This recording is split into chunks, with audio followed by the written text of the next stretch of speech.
Madam तुम्ही असं धीर नका दिसू। मॅडम तुम्ही जर का असं केलं तर मग आम्ही आहोत ना मॅडम सगळे। काकू आपण शोधून काढू आम्हाला।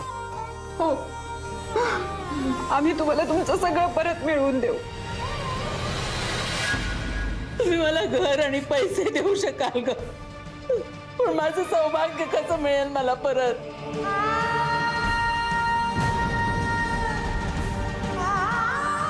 हे कसे परत येतील सांग?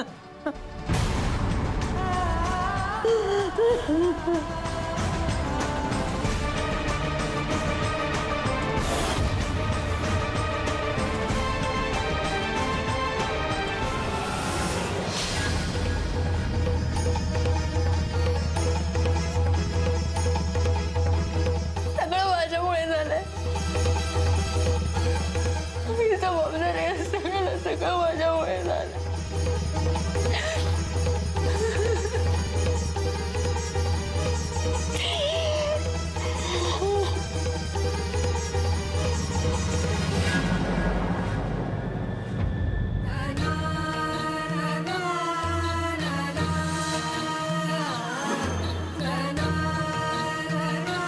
मॅडम तुम्हाला मी सांगतो त्या अमेयचं मन साफ नाहीये, बिलकुल साफ नाही। तुम्ही मला घर आणि पैसे देऊ शकाल ग, पण माझं सौभाग्य कसं मिळेल मला परत?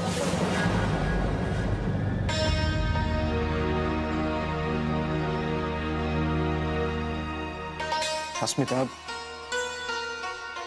हे बघ, सबनीसांच्या बाबतीत खरंच खूप वाईट घडलं, पण त्यासाठी तू स्वतःला का जबाबदार ठरवतेस?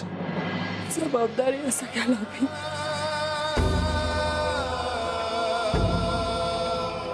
अमेय त्यांचा मुलगा आहे, मी शोधून काढला। काका काकूंना त्या घराला अमेयच्या ताब्यात दिलं। या सगळ्या मागे अमेयचं काय हेतू असतील याचा विचारही नाही केला मी। मी केस सोडवण्याच्या आनंदात होते आणि माझ्यामुळे झालं सगळं। अस्मिता, अस्मिता अगं शांत हो बघू। ए बघ, शांत हो। मला सांग, तू तुझं काम चोख केलंस का? आणि तुला अमेयचं मन कसं वाचता येणार आहे? ते त्याच्या आई वडिलांना जे कळलं नाही ते तुला कसं कळणार होतं सांग ना। संधी होती अनिकेतनं सांगायचा प्रयत्न केला होता मला।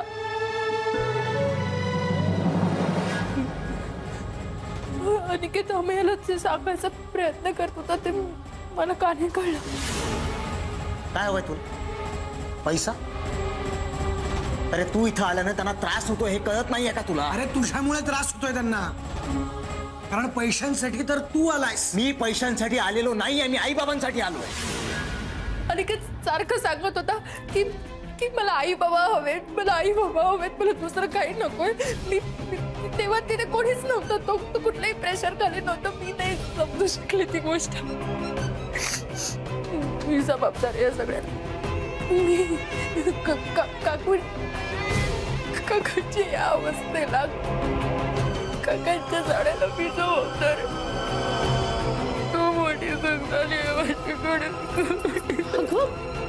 स्मिता, तू शांत हो बघ, रडू नकोस अस्मिता। अभि मला याचीच भीती वाटत होती। शांत रडू नको, तुझी काही चूक नाही, रडू नको, शांत हो।